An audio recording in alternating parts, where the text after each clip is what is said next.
Bonjour Poppy, bienvenue sur le plateau d'Affaires conclues. Je vous présente Harold. Bonjour Harold. Notre commissaire priseur. Oh, j'adore Poppy. Ah voilà. C'est votre prénom ou c'est un surnom? C'est un surnom mais qu'on me donne depuis ma naissance. C'est trop mignon, c'est très très joli. Et vous venez d'où Poppy? Alors je viens du plus beau pays de la Terre, la Belgique. Ah, c'est pas mal. Poppy, d'où vous vient cet objet?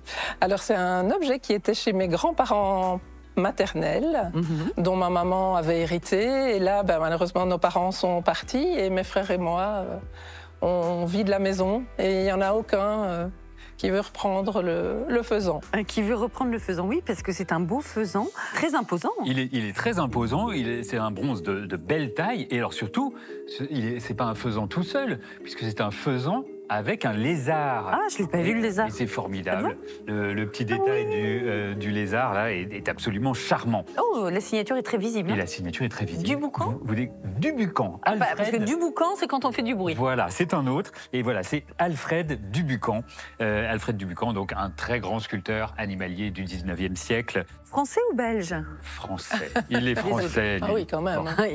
Et donc Alfred Dubucan est un élève d'Antoine-Louis Barye. Antoine-Louis Barye qui est probablement un des sculpteurs animaliers les plus connus au 19e siècle. Et donc Dubucan a été un de ses élèves, un de ses très bons élèves. Et comme son maître Barye, il allait observer les animaux sur place. Donc Barye, c'était à la ménagerie du Jardin des Plantes et Dubucan a fait la même chose. Et c'est pour ça que quand on a des bronzes animaliers de Dubucan, les attitudes, les postures, les effets de plumage ou de pelage sont extrêmement bien retranscrits avec beaucoup de naturalisme.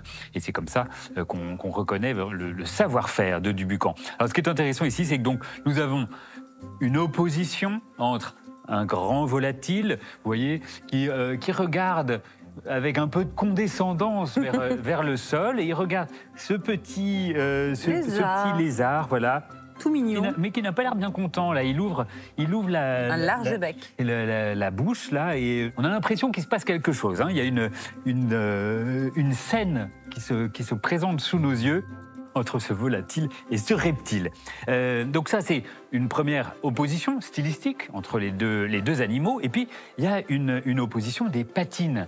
Dubucan maîtrisait parfaitement la technique de la patine du bronze. Vous voyez le faisan qui est traité avec une patine mordorée et la terrasse naturaliste, donc avec ses rochers, ses branchages, ses feuillages, et ce lézard avec une patine beaucoup plus sombre. Donc c'est une belle patine, donc une belle double patine, et la ciselure est également très belle. Hein. Regardez le détail des plumes, le détail que vous voyez sur les feuilles, chaque petite nervure des feuillages est retranscrit par l'artiste. Donc c'est vraiment un bronze de très belle qualité.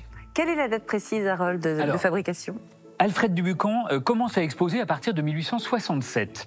Il est actif jusqu'en 1903 et ce type de sujet correspond à ce qu'il faisait dans les années 1880. 1880. Fin du 19e siècle, autour des années 1880. Et quelle est votre estimation pour cette sculpture? Alors, généralement, ça se vend entre 1000 et 1500 euros quand ça passe en salle des ventes. Donc je vous propose 1250 euros si ça vous convient. Ça vous va, Poppy? Oui, 1250 euros, c'est un bon début. Oui. C'est comme ça qu'il faut le prendre. D'accord. Voici le passe-affaires conclu. Merci Julia. Merci. Bonne vente.